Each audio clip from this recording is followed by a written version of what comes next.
नमस्कार। तो आज का जो पार्ट 2 है, कल हम लोगों ने ये NER रेलवे का जो 2A का भी पेपर हुआ था हाल ही में, तो उसका क्वेश्चन सॉल्व कर रहे हैं। तो इसमें जो है सो 20 क्वेश्चन तक हम लोगों ने सॉल्व किया था, 20 क्वेश्चन तक देख लिए थे। अब इसके आगे हम लोग देखते हैं कि क्या है, इस आगे के क्वेश्चन क्या है। तो 21 नंबर में क्वेश्चन है कि under NPS scheme an NPS subscriber has a option to change the fund manager for his investment। NPS scheme के तहत जो NPS सब्सक्राइबर हैं वो अपने फंड मैनेजर को चेंज कर सकते हैं। तो once in a financial year, साल में एक बार कर सकते हैं। Once in a calendar year, calendar year में एक बार कर सकते हैं। 3 ईयर्स आफ्टर इन्वेस्टमेंट, 3 साल की इन्वेस्टमेंट के बाद कर सकते हैं। After 1 year of investment. तो इसमें क्या है, अगर NPS स्कीम सब्सक्राइबर जो है अपने फंड मैनेजर को चेंज कर सकते हैं, फाइनेंशियल ईयर में एक बार कर सकते हैं। फाइनेंशियल ईयर में एक बार कर सकते हैं। Revenue liability of railway for the month which are not paid within of the same month are brought to accountant as ordinary working expenses for the month by taking contract credit to which of the following head। किसी माह के लिए railway की राजस्व देनदारियां जो उसी माह के भीतर नहीं भुगतान हो सकी, उन्हें निम्नलिखित में से किस शीर्ष में रखा जाएगा। तो जो शीर्ष है वो है डिमांड पेबल। माने किसी महीने की, इस महीने की सैलरी अगले महीने में दी जाती है तो उसको बोलते हैं demand payable. Demand payable suspense head है तो उस हेड में रखा जाता है। और ये डिमांड रिकवेबल है। अब डिमांड पेबल क्या है और डिमांड रिकवेबल क्या है, पहले हम लोग डिमांड पेबल के बारे में बात करते हैं। डिमांड पेबल जो है एक सस्पेंस हेड है। और डिमांड पेबल में क्या है कि जैसे किसी की मार्च महीने की सैलरी है, सपोज कीजिए कि मार्च महीने की सैलरी है और उसको अप्रैल महीने में पे किया जाता है, तो उस महीने जो अकाउंट बनेगा, तो उस महीने में जो अकाउंट बनेगा वो तब तक उस पैसे को डिमांड पेबल में रखा जाएगा। अब डिमांड पेबल जो है यह एक, जैसे डिमांड पेबल है और ये डिमांड रिकवेबल है, ये दोनों ना एक लिंक हेड भी है जो कमर्शियल अकाउंट को गवर्नमेंट अकाउंट से जोड़ता है। ये लिंक हेड है। और डिमांड पेबल जो है एक सस्पेंस हेड है जो डिमांड नंबर 12, डिमांड नंबर 12 के तहत ऑपरेट की जाती है। इसका जो नेचर है सन्ड्री क्रेडिटर है। पहले क्या होता है, first it record all the revenue liabilities of the month without taking into whether these are liquidated or not, hence this head is credited at the stage. Demand payable जो है it is always having a credit balance, इसमें हमेशा जो है credit balance होता है। और जैसे कि अगर इसकी हम जनरल एंट्री करेंगे, सपोज कीजिए कि मार्च महीने में की सैलरी अप्रैल महीने में मिला, तो मार्च महीने में डिमांड रिकवरेबल 100 डिमांड से, जिस भी डिमांड से खर्चा हो रहा है, जैसे डिमांड नंबर 3 से सैलरी दी जाती है तो 100 रुपया से डिमांड वो डिमांड जो है सो डेबिट होगा और डिमांड पेबल जो है 100 रुपया से क्रेडिट होगा। और फिर अप्रैल महीने का जब अकाउंट बनेगा तो उतने ही अमाउंट से डिमांड पेबल डेबिट हो जाएगा और चेक एंड बिल्स के थ्रू पेमेंट होता है तो चेक एंड बिल्स क्रेडिट हो जाएगा। तो ये था डिमांड पेबल कि अगर उसी माह में अगर किसी की सैलरी जो उस माह में देनी थी वो अगले महीने में दिया तो तब तक जो है उस माह में जिस हेड को क्रेडिट किया जाएगा उस हेड का नाम है डिमांड पेबल। अगला क्वेश्चन है, as per the latest delegation of power of senior section officer, latest power of senior section officer is empowered to pass the establishment bill up to rupees. SSO का जो power है जो latest है उसमें establishment bill में कितना है, तो 20 लाख है। एस्टेब्लिशमेंट बिल का जो पावर है उनका वो 20 लाख है, 20 लाख। और जो स्टोर या एक्सपेंडिचर का बिल होगा तो 10 लाख है। और passing of PF application of non gazetted staff तो 2 लाख है। 2 लाख तक जो है वो नॉन गजेटेड स्टाफ के PF के अमाउंट को भी सीनियर सेक्शन ऑफिसर पास कर सकते हैं। अगला क्वेश्चन है कि MMIS का मतलब क्या होता है। MMIS का मतलब होता है मटेरियल मैनेजमेंट इंफॉर्मेशन सिस्टम। ये जो मटेरियल मैनेजमेंट इंफॉर्मेशन सिस्टम है ये स्टोर डिपार्टमेंट में होता है, और जो सबसे पहले material management information system develop किया गया था सेंट्रल रेलवे में 1998 में, 1998 में मटेरियल मैनेजमेंट सिस्टम डेवलप किया गया था। अभी उसको ना IMMS के तहत इंटीग्रेटेड मटेरियल मैनेजमेंट सिस्टम के तहत इसमें काम होता है। इसमें जो इसके बहुत सारे फंक्शन हैं कि क्या क्या काम हो सकता है IMMS में। तो जैसे कि IMMS में जो है इसके जो काम है, एक्टिविटीज़ लिस्ट है, रिक्विजिशन रजिस्ट्रेशन हो सकता है, issue of material against registered requisition, stock verification, depot या book transfer, transaction query, transaction entry, transaction query, dispatch, distribution of material to consignee, ये सारे काम जो है IMMS में होता है। इसमें जो मॉड्यूल है, एक डिपो मॉड्यूल है, लेजर सेक्शन है, यार्ड है, ट्रांजैक्शन मॉड्यूल है, रिसीविंग सेक्शन है और रिटर्न स्टोर है। स्टोर के संबंधित जो भी मॉड्यूल होता है ये सब इसमें रहता है। अगला क्वेश्चन है कि after availing 365 days of child care leave, a female railway servant or single male servant shall be paid percentage of the salary for the next 365 days। तो जो चाइल्ड केयर लीव है, ये चाइल्ड केयर लीव के बारे में बात की जा रही है, तो इसमें होगा, इसका जो आंसर होगा ये होगा 80%। ये और ये जो 24 नंबर का आंसर था D number, material management information system. तो चाइल्ड केयर लीव में जो है सो 80% दूसरे नेक्स्ट ईयर में मिलता है सैलरी। तो फर्स्ट ईयर में जो सैलरी है वो है 100%, और दूसरे ईयर में जो सैलरी है वो है 80%। CCL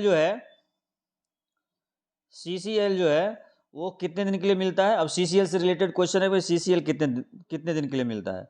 तो CCL टोटल 730 डेज के लिए मिलता है, और बच्चे का एज 18 साल से नीचे होना चाहिए तो भी मिलता है। और इसके बाद जो है सो इसमें क्या है कि 100% सैलरी फर्स्ट 365 डेज में और 80% salary for the next 365 days में लिया जाता है। इसको can be combined with any other leave, इसको दूसरे लीव के साथ भी कंबाइंड कर सकते हैं। और CCL balance sheet to be maintain, वो तो मेंटेन करना ही चाहिए। और इसमें क्या है कि एक स्पेल सिस्टम है कि एक बार में 5 दिन का स्पेल होता है। सपोज कीजिए कि 730 दिन मिलता है, तो अगर कोई लेना चाह रहे हैं तो 5-5 दिन करके भी ले सकते हैं। 5-5 दिन करके भी एक स्पेल में 5 डेज लिया जा सकता है। तो इस तरह CCL से रिलेटेड 4-5 बातें हो गई। अब अगला क्वेश्चन है remission of departmental charge can be done by. Departmental charge जो लगता है तो उसको जो छूट है वो कौन कर सकते हैं। तो जो डिपार्टमेंटल चार्ज में जो छूट है वो GM कर सकते हैं, महाप्रबंधक महोदय कर सकते हैं।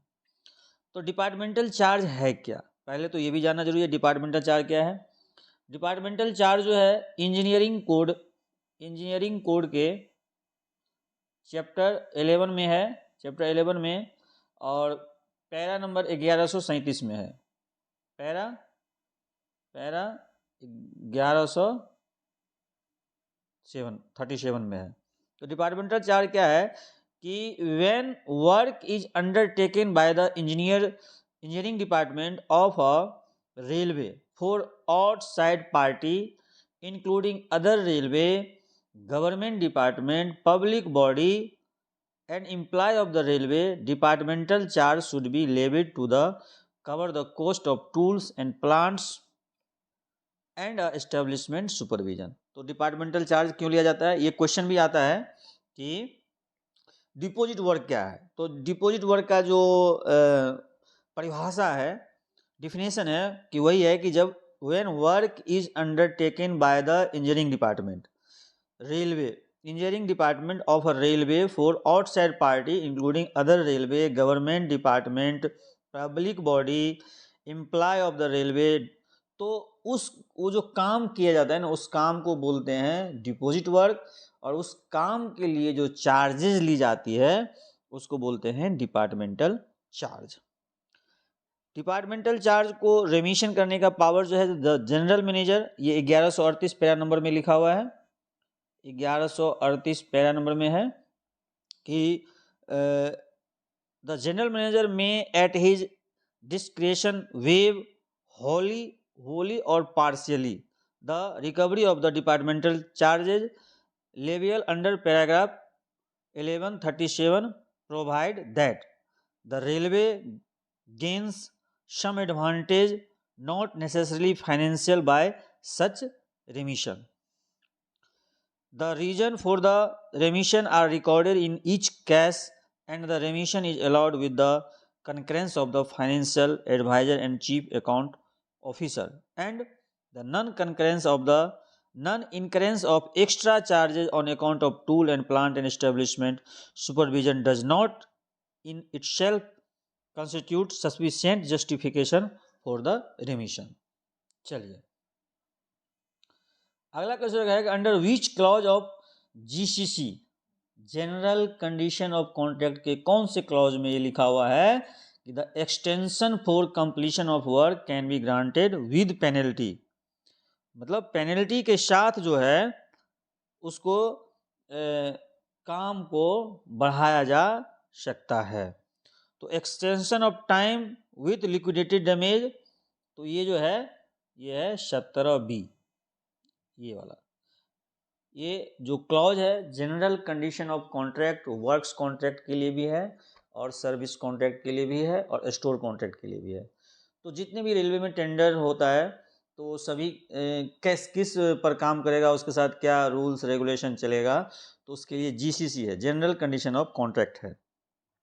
तो उसमें इस बात का जो 17B क्लॉज है उसमें ये बात है कि वो इसको बढ़ाया जा सकता है 17। अगला क्वेश्चन है कि the standard form used for suspension of a railway employee when he is kept in jail or police custody for more than 48 hours, तो उसमें किस प्रकार का फॉर्म दिया जाता है, तो उनको SF2 दिया जाता है। SF2 जो है तो उसको दिया जाता है। SF1 जो है सस्पेंशन के लिए है, SF2 जो है सो डीम्ड सस्पेंशन के लिए है। डीम्ड सस्पेंशन मतलब कि the staff is deemed to have been under suspension if he is detained in police custody for more than 48 hours. उसी तरह SF3 जो है certificate to be furnished by suspended official about his non employment during suspension period. SF4 जो है order of revocation और suspension, जो order था suspension का उसको रिवोक कर लिया गया SF4 के द्वारा। SF5 जो है सो चार्जशीट है जिसको मेजर पेनल्टी कहा जाता है। SF6 जो है refusing permission to inspect related open document. SF7 जो है appointment of inquiry officer, SF7 inquiry officer का अपॉइंटमेंट होता है। SF8 से appointment of presenting officer. SF9 cancel by, SF9 अभी है नहीं, इसमें SF9 है तो है नहीं। और SF10 जो है disciplinary action by common proceeding. SF10 appointment of inquiry officer in common proceeding. SF10A भी है, SF10B भी है। SF10B में है appointment of presenting officer in common proceeding. SF11 जो है यह माइनर पेनल्टी के लिए होता है। चलिए अगला क्वेश्चन है कि maximum amount of advance from PF can be sanction for treatment of wife of a railway employ. Maximum amount जो है 90% लिया जा सकता है PF अमाउंट से। अगर किसी की 10 साल की सर्विस हो गई है तो उसके बाद ये 90% अमाउंट निकाल सकते हैं। PF का जो कटौती होता है वो जो है सो किसी भी एम्प्लॉय से 8.33% कटता है।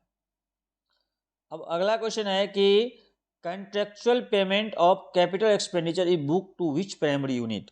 जो प्राइमरी यूनिट है, कैपिटल का अलग है और रेवेन्यू का अलग प्राइमरी यूनिट है, तो ये जानना बहुत ज़रूरी है। और सभी का नाम भी कि किस प्राइमरी यूनिट में क्या बुक होता है। तो यहाँ पर contractual payment of capital expenditure के बारे में है, तो यह जो है प्राइमरी यूनिट 3 है। प्राइमरी यूनिट 3 में जो है कैपिटल एक्सपेंडिचर कंट्रेक्चुअल पेमेंट दिया जाता है, और 1 में जो है पे अलाउंस है, पे एंड अलाउंस है डिपार्टमेंटल एस्टेब्लिशमेंट। इसी तरह 2 में है पेमेंट टू कैजुअल लेबर, और 3 में कंट्रेक्चुअल पेमेंट हो गया, और 5 में है स्टोर सप्लाई फ्रॉम स्टॉक। तो ये सभी के बारे में है। जितने भी प्राइमरी यूनिट है उसको अच्छे ढंग से रीड करना चाहिए। रेवेन्यू का प्राइमरी यूनिट अलग होता है और कैपिटल का प्राइमरी यूनिट अलग होता है। प्लान हेड 3100 जो है किससे रिलेटेड होता है? प्लान हेड, हाँ, जैसे मैं हर वीडियो में बोलता हूँ कि जितने भी डिमांड नंबर है उसका नाम याद रहना चाहिए, उसी तरह जितने भी प्लान हेड है उसका भी नाम याद रहना चाहिए, और जितने भी प्राइमरी यूनिट है वो भी पता होना चाहिए।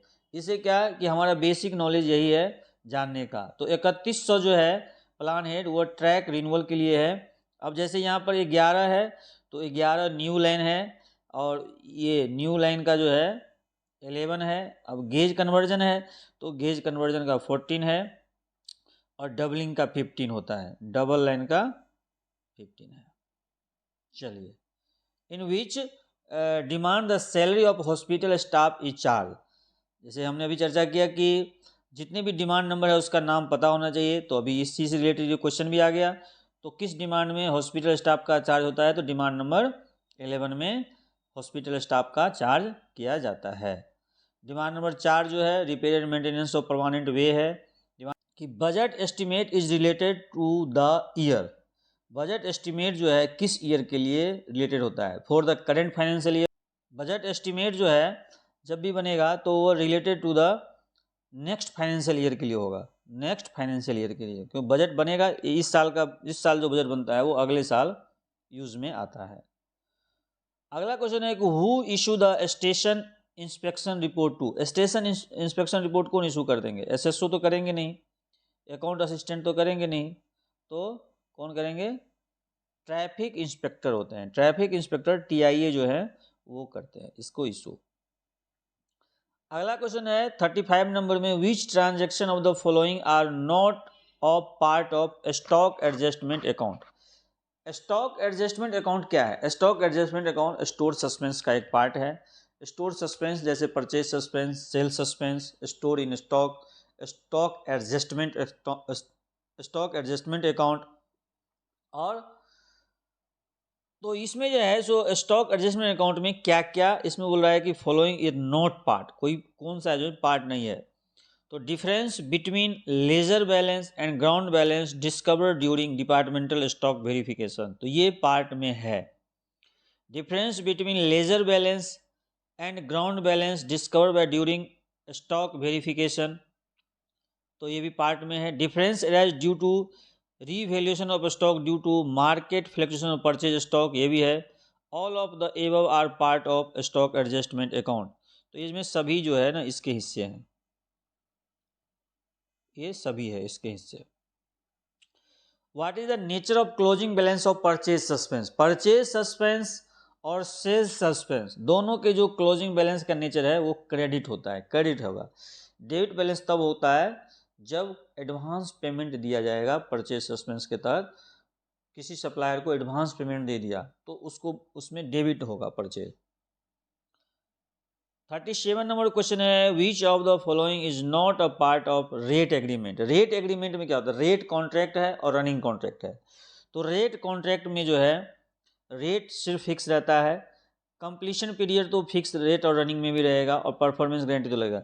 तो इसमें जो बोल रहा है कौन सा पार्ट जो है नहीं है, रेट कॉन्ट्रैक्ट में फिक्स क्वांटिटी नहीं रहता है, क्वांटिटी फिक्स नहीं रहता है, कितना भी मंगाया जा सकता है। एक बार रेट फिक्स कर दिया एक टाइम के दौरान, उसमें कितना भी क्वांटिटी मंगाया जा सकता है। 38 नंबर क्वेश्चन है कि which of the following is not a part of other coaching earning. 3 प्रकार के अर्निंग होता है, कोचिंग अर्निंग, गुड्स अर्निंग और सन्ड्री अर्निंग। कोचिंग अर्निंग के 2 पार्ट है, कोचिंग और अदर देन कोचिंग। इसमें रिजर्वेशन चार्जेज, सुपरफास्ट चार्जेज और प्लेटफॉर्म टिकट, ये सब जो है कोचिंग अर्निंग का पार्ट है। तो कौन सा पार्ट नहीं है? डैमरेज चार्जेज, ये जो है अदर सन्ड्री अर्निंग का पार्ट हो जाएगा। 39 नंबर क्वेश्चन में है कि which one of this document is not examine will passing the supplier bill. Supplier bill के पास करते वक्त जो है कौन सा चीज़ चेक नहीं करेंगे? कंसाइनी रिसिप्ट और एक्सेप्टेंस सर्टिफिकेट करेंगे, कंसाइनी रिसिप्ट नोट करेंगे, इंस्पेक्शन रिपोर्ट करेंगे। मेजरमेंट बुक जो है वर्क्स कॉन्ट्रैक्ट में होता है, तो मेजरमेंट बुक का जो है सो इसमें डॉक्यूमेंट लगेगा नहीं, मेजरमेंट बुक सप्लायर बिल में। तो में अगला क्वेश्चन, अभी इसका एक्सपेंडिचर का क्वेश्चन है, तो एक्सपेंडिचर को क्वेश्चन को देखेंगे। धन्यवाद, अच्छा लगे तो लाइक कर दीजिएगा। Thank you.